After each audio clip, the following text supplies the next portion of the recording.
Привет! Давно не виделись. У меня уже прошло 10 дней с момента родов, и накопилось много-много всяких медицинских вопросов. Вот все о том, как родить в Майами, расскажет сегодня местный светило медицинский Лев Кандинов. Он очень опытный гинеколог, акушер, и просто считается здесь number one. Вот ужасно интересно с ним поговорить и понять, что это такое роды в Америке и чем они отличаются от России. Вот давайте все узнаем, спросим. Тук-тук-тук.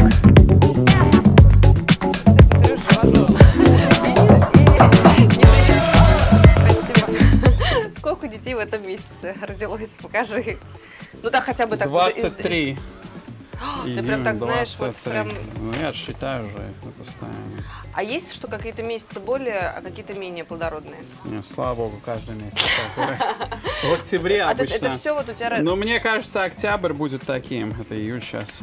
Октябрь у нас рождалось... Это все дети. Ну, это клиенты, у которых дети родились. Это все, кто родили в прошлом месяце. А у них так и по два, наверное. Да. Но когда приходит у нас, знаешь, это октябрь, сентябрь, это рождаются все праздничные дети, кого зачали там на празднике. И через 9 месяцев.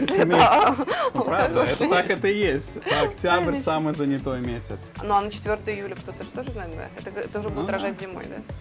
Да. Но на 4 люди не так гуляют, как на Рождество. Да? И на Новый год. Понятно. Слушай, а сколько у тебя там двойни, тройни были такое? Двойни.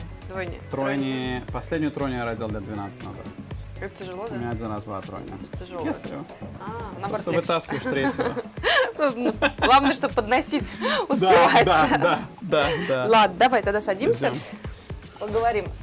Ты знаешь, вот удивительно, что второй раз, а все равно у меня вопросов еще больше, чем в первый раз. Но на самом деле, то есть как бы весь процесс, он очень разный, согласись. Все роды, естественно, по-своему. А еще от у ребенка каждого к ребенку тоже. Все по-разному, да? Да? Вообще, вот какие-то есть этапы вот в Америке, как применяют эпидуралку, вот типа, когда ее подключают, когда действует, не действует, и действительно ли перед родами всегда отключают ее. Извини, у нас тоже тупые вопросы, но мы же не профессионалы. Не проблема. Мы же Традиционно существует очень много разногласий про эпидуральную анестезию. Когда можно ее ставить, в какой момент Даже рода. в Америке разногласия, Даже да? в Америке. Хотя недавно, где-то 2 года назад, вышла здесь большая, это называется Cochrane Review, где они берут все медицинские работы за последние 10 лет, которые были проделаны. Они посмотрели 100 тысяч пациентов. И они посмотрели, на самом деле эпидуралка замедляет ли схватки и как протекают роды. Окей, имеют ли они какое-то там отрицательное влияние на ребенка. Окей. И они посмотрели, конечно, на удовлетворенность самой матери в процессе родов. Конечно, они нашли, что все, кто взяли эпидуралку, очень-очень удовлетворены тем, что они ее взяли. По статистике, из всех, кто изначально не хотят брать эпидуралку, 90% в конце концов ее берут. Из тех, кто не хотят, 90%. Очень высокий процент женщин в конце концов сдаются и берут ее. Конечно. Вопрос теперь, стоит ли пострадать до того, как ты ее взяла. Вот, да, когда ее делают, вот, какой подход в Америке? Вот это Cochrane Review показало на 100 тысяч пациентов, что как раньше мы думали, что начинать это ставить эпидуралку, когда уже активная стадия родов, после 4 сантиметров, не имеет значения. И они заключили, что... мучиться не надо. Мучиться не надо. Они сказали, что можно эпидуральную анестезию ставить в сантиметр. И не имеет значения. Вот, это очень важно. Потому что мне кажется, что на самом деле вот задача эпидуральной анестезии, она вот сократить, все-таки если надо ждать раскрытия, вот это, а это иногда очень долго, и чтобы не лежать 10 часов не мучиться. Потому что одно дело помучиться 20 минут, а другое дело 10 часов мучиться. Совершенно верно. И вот в этом плане, конечно, вот мой личный опыт в Америке и первых родов, во-вторых, вот это время там, типа, вот там, не знаю, 5-6 часов пока раскрытия, я лежу, я действительно могу смотреть сериалы, я могу спать, я могу просто набраться сил перед родами, потому что очень много положительного. К родам чем отличается эпидуральная здесь? Меня постоянно спрашивают пациенты. от российской эпидуралки Вот, тем, да. что здесь не вливается одна доза, и она у тебя действует. Многие девушки боятся, она у меня не закончится. Что здесь эпидуралка, она продолжает действовать на протяжении всех родов, и ты можешь себе по ходу родов вливать дополнительную дозировку. Еще и сам регулировать У тебя это? кнопочка такая, она, Мне не давали она почему-то. запрограммирована, ну, смотря где рожаешь. И она запрограммирована так, что ты можешь сделать, хотя большинство госпиталей, мне кажется, имеют это, что там по росту и по весу матери программируется, сколько ты можешь себе влить. То ты не можешь себя передозировать там. У тебя лежит такое маленькое... То есть там стоп-кран какой-то стоит, чтобы ты себя Конечно, конечно. И ты можешь себе просто подливать. И ты на родах лежишь, ты нажимаешь кнопку, тебе дополнительно вливается доза. Нажимаешь опять, еще вливается. И таким образом ты можешь в родах находиться. Есть люди, которые проходят роды несколько часов, есть люди, которые 18-20 часов. А почему в России только одну дозу дают? До сих пор непонятно. Мне кажется, там еще это анестезиология как бы не дошла. Что я замечаю, поэтому большинство женщин, кто приезжает из России, они очень запуганы тем, что эпидуралка для тебя плохо. Да. Слушай, я прочитала вот сайт, даже сегодня готовилась к интервью, но там просто, что отнимутся ноги, что выпадут волосы, отвалятся уши. Но это я как бы смеюсь, на самом деле много напуганных, и в основном пишут, что, скорее всего, это анестезиолог что-то не то Я всегда сделал. смеюсь тем, что те, кто взяли эпидуралку, они хотят обнять и расцеловать своего анестезиолога намного больше, чем они хотят Да. расцеловать врача, кто их городил. Да, правда. Они говорят, это просто рай, это просто прелесть. Некоторые хотят почувствовать, как будут чувствоваться схватки. Зачем?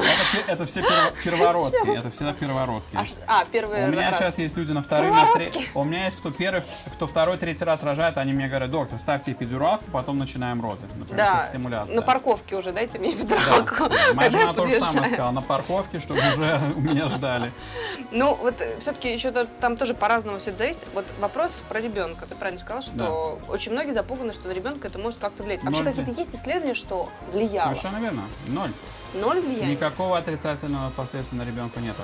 Наоборот, есть внутривенное, то, что часто просят люди: дайте мне внутривенный медикамент, чтобы он мне, например, Сразу сделал был эффект. комфорт. Да. Да, есть люди, кто просит, чтобы ты дал что-то там, морфин, как мы даем, или там демерол есть, они из одной как бы группы Это медикаментов. димедрол, что ли? Димедрол. Не димедрол. У вас, по-моему, я не знаю, если это димедрол русский, но вот здесь написано демерол. Но это, мне кажется, не Наверное, другой, димедрол.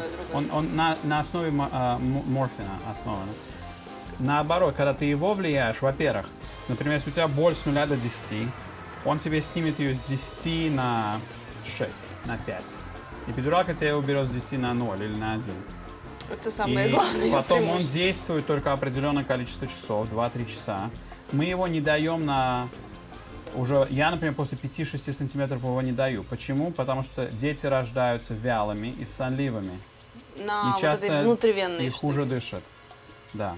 Я, например, как врач... Это по своей практике или это практика? Ну, это как есть. Это общее, Это как да? это есть, да. В основном Исследование. большинство врачей после 5-6 сантиметров не будут давать этот медикамент, боясь из-за того, что ребенок может быть немножко вялым, сонливым.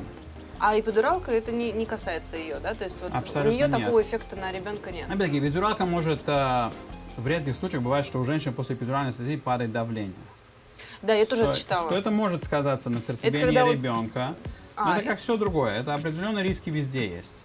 Ты можешь немножко получить, что у тебя упало давление, что у тебя теперь сердцебиение ребенка упало. Но обычно мы это как бы корректируем между внутри физраствором, там у нас медикаменты есть, эфедрин, что даешь маме, чтобы у нее все это поднялось и восстановилось. Но в редких случаях это может привести к тому, что надо экстренно кесарево. Но опять-таки это случается очень-очень редко. Вот следующий вопрос про эпидуралку. Вот ты пришел, у тебя еще долго все раскрывается, тебе ее вкололи, ты лежишь, кайфуешь, смотришь сериалы, доктор заходит, там тебе улыбнулся, какой-то анекдот. Вот. Но потом в какой-то момент ее, правда, отключают перед родами или нет? Или снижают? Что с ней делать? Бывает, что женщина абсолютно не чувствует поток.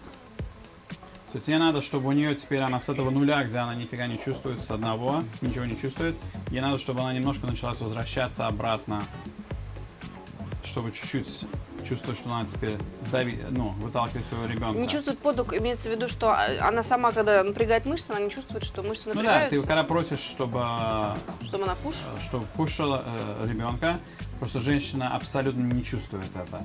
И все равно, что вот, так, чтобы, как бы, извиняюсь за сравнение, но это очень похоже, если ты хочешь идти в туалет сильно, ты не можешь давить ничего снизу, потому что ты ничего не чувствуешь. So, это такое же дело, что бывает, что эпидуралку ты просто должен понизить. Я это тоже достаточно часто делаю, но ты потом ее понижаешь, но она все равно продолжает действовать. Чтобы пойти теперь с этого нуля и вернуться обратно, чтобы боль у женщины была 7, 8, 9, пройдет 2-3 часа. И поэтому большинство женщин за это уже за 30-40 минут после поток родят. Поэтому даже если ты ее немножко понижаешь, то там это есть не несколько. Так больно, как Нет, было бы да, совсем без это нее, да? совершенно у не женщин возвращается к 10. чувствительности нету. Все равно. Но у нее возвращается хоть... У нас есть в теле две функции наших мышц. Или вообще тела. Сенсори — это чувствительность, и есть motor — это где ты двигаешь. Движение. So, когда ты отключаешь эпидурал, сначала эпидурально выключает все. Когда ты ее, например, если ты сказала теперь, окей, но она вообще ничего не чувствует, она не может потуги делать ничего, да, я понижу немножко эпидуральную анестезию и посмотрю, как у нее будет. Мы сначала, например, в госпитале у нас стоит 12 там уровень. Мы скажем с 12 давай поставим наполовину, на 6. Посмотрим, как мама себя чувствует. Окей, она говорит, знаешь, я чувствую. Я прошу ее там push. Она говорит, окей, я могу толкать немножко. Alright, so мы тогда оставим, как это и есть. У некоторых вообще ничего. Это очень индивидуальное, как это. Ну, а есть такая практика, что вот, ну, такие более старорежимные врачи, они прям отключают перед родами? Ну, прям Ну, я думаю, индивидуально врачи могут выключить. То есть, если чтобы общий вопрос, что мы никого не комментируем, там, естественно, не врачи, а вот общий вопрос. Бывают люди, которых эпидуралка не берет. Да. От чего это зависит? Анатомия женщины. Потому что эпидуральная анестезия вокруг нашей спинного мозга у нас есть оболочка. Эта оболочка называется дюра. Вот эпидура, она должна пройти через эту оболочку, но не доходить, как бы оболочка, которая отделяет это от спинного мозга. Сколиоз может повлиять на человека. Есть у людей тоже, да, если искривление там какое-то. Если врач недостаточно далеко ввел, бывают нюансы, которые как бы могут повлиять на это. Есть люди, у которых вот это, которое я говорил, есть чувствительность уходит, но моторная функция у них полностью остается. У меня были пациенты, которые так смеялись со мной, болтали и могли выталкивать ребенка, ничего не чувствуя. Так было, да. Я смеялась, но толкала, да, и толкала, и все все нормально. Да. Так что свойственность организма, как перерабатывается медикамент в теле и как, я думаю, опыт анестезиологов всегда тоже влияет на это. И, конечно, как они пошли, куда они попали. А вот сама эпидуральная анестезия, этот медикамент, ну, препарат, он разный, может быть? То есть, если я в Лос-Анджелесе рожала или в Майами? Я не думаю. Один Мне тот же, кажется, скорее формула всего. у них одна То есть, и зависит та от же. как бы глубины ввода, да? Да. Хорошо. Про эпидуралку мы поговорили. Другой вопрос у меня вообще тоже, как в Америке, ведут беременность. Вот до родов, да? Вот, ну, в России есть такая практика, очень много анализов. Ты каждый там день сдаешь мочу. Переделывают анализы. Да, сделали там что-то не видно, это не видно, то не видно. Как в Америке тоже, вот там 9 месяцев, что ты за эти 9 месяцев должен сделать у врача? Те же самые, в принципе, те же самые анализы. Ну, например, до меня никогда не доходило, почему в России проверяют каждый там месяц этот ВИЧ или сифилис на пациентку. Вдруг у нее богатая жизнь. Вдруг у нее началось это и вдруг появилось. До меня это никогда не доходило. Например, гемоглобин мы тоже здесь проверяем 3 раза за беременность. Мы не делаем его там каждые 2 недели, каждые 3 недели, потому что он как есть, он очень сильно не изменяется. В случае, если он сильно начинает падать, когда ты видишь, что ты можешь его чаще проверять, но в России очень часто ставят людей на кроверазжижающие медикаменты. Практически огромный процент. Как я здесь когда приезжаю сюда, я, как правило, сразу же всех снимаю с этого. Вот за последние 2 года у меня из всех моих родившихся я оставил 2 на этом. Можно сказать, сколько процентов. Там проверяют, всем называется тест D-dimer. D-dimer физиологически у всех во время беременности повышается. Это нормальное явление беременности. Так что вдруг начинается, что мне надо быть на кроверазжижающем, что у меня повышен D-dimer. Дорогая, он у всех повышен во время беременности. Так что это... И мне кажется, что, не знаю, там более свойственно запугивать. Ой, это точно. Я вот в одном, не скажу в каком роддоме, была, просто мне показалось какие-то схватки, там на 6-м, по месяце, на 7-м приехала туда, и у меня уже все хорошо. Они говорят, нет, останься, вот полежи. Я говорю, зачем? На сохранение. Я говорю, ну какое сохранение? Мне все хорошо. Ну, у меня там 5 минут поболело, да, и я перестала. даже не знаю, что сохранение, да. Вот здесь вообще такого понятия нет. Нету. Здесь есть Если ты понятие... остаешься в госпитале, то для тебя что-то делают. Тебя лечат. А так вот, что Просто лежать, чтобы ты лежала, отдыхала, ты это можешь сделать дома. Ну, здесь, наоборот, практика, что тебя как бы выпихивают, в принципе, из роддома Да. пораньше, потому что ты не занимал Совершенно место, верно. правильно? Ну нет, ну просто мы не оставляем. Роддом это для больных людей. Беременность это не болезнь. Так что если в беременности есть осложнения, безусловно, то ты оставляешь женщину, если там осложнение с ребенком. Безусловно, ты должен смотреть на ребенка, делать мониторинги. Если у тебя нет осложнений, то, как правило, мы это не делаем. Так что много пациентов приезжают очень запуганы, что там осложнения, то у меня тут здесь 10 наименований разных медикаментов, которые мне надо брать. Все, как правило, это все С аптечкой с такой вот. да, быстро убирается и оставляется только на фоликовой кислоте, на пренатальных витаминах и все. Ну там магний B6, потому что люди себя часто чувствуют, что я не хочу сразу со всего слезать. А вот, кстати, после родов надо принимать витамины? Кальций. Кальций надо принимать? Кальций и мультивитамины. Американская и Израиль это одна система тоже. Как бы в Израиле все обучение, все идет по-нашему. Но медицина должна быть, как мы все практиковали, на английском называется evidence-based medicine. Это медицина, основанная на evidence, это ну как бы на науке. Ты не можешь делать Научно доказанное. Научно доказанное. Вот когда люди говорят про эпидуралку, то же самое. Ты не можешь сказать, ну я думаю, что так, или да, Google говорит так, или там я... Звезды говорят. Да, моя подружка мне сказала, что, наверное, будет вот так. Мы должны, когда практикуем медицину, мы должны смотреть, вот наука, вот как это сделано, вот как безопаснее, как это должно быть.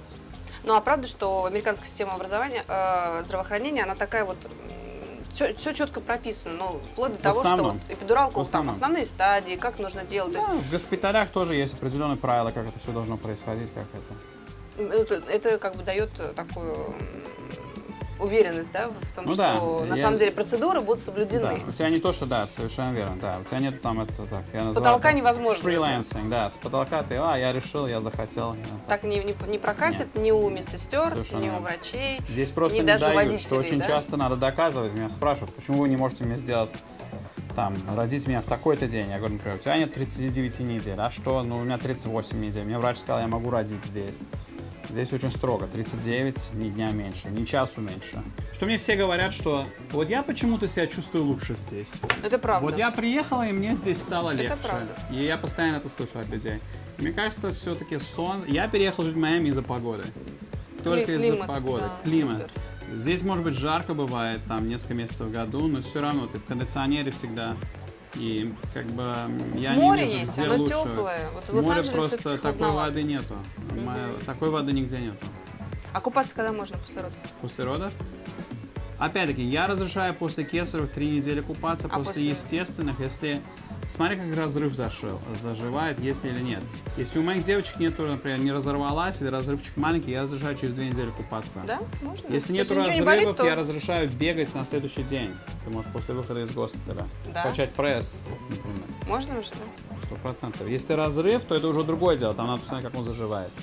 Ну, а как понять? Если не болит ничего, то значит ничего нет? Нет, но там берет время с это. Надо- Это 3-4 недели. Да? Ask your doctor.